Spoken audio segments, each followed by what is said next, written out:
Gaza, ce samedi 25 janvier 2025, une scène qui a retenu l'attention du monde entier. La libération de 4 otages israéliens détenus par le Hamas et le djihad islamique depuis le 7 octobre 2023. On vous raconte tout. Ces événements marquent une nouvelle étape dans le conflit israélo-palestinien et suscitent de nombreuses questions sur la situation sur le terrain.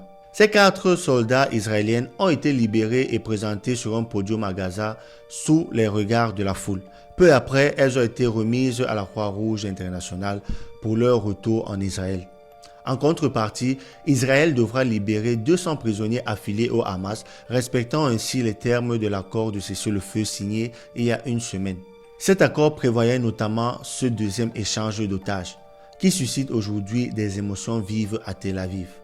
Si ces images ont provoqué une immense joie dans le camp israélien, elles ont également soulevé des questions au niveau international.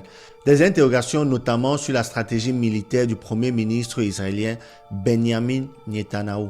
Sur les réseaux sociaux, de nombreux internautes pointent du doigt l'apparente solidité du Hamas, malgré les annonces de décimation par l'armée israélienne. Dans les images de la libération, l'armée du Hamas semblait toujours bien organisée et très nombreuse.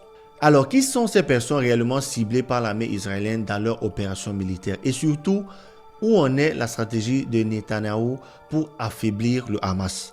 Ce sont des questions brûlantes que de nombreux observateurs se posent aujourd'hui. Ces événements nous rappellent que derrière chaque échange de tâches, il y a des enjeux politiques, stratégiques et humains majeurs.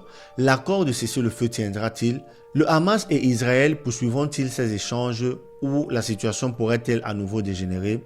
Nous vous tiendrons informés des prochains développements ici sur Mba Media.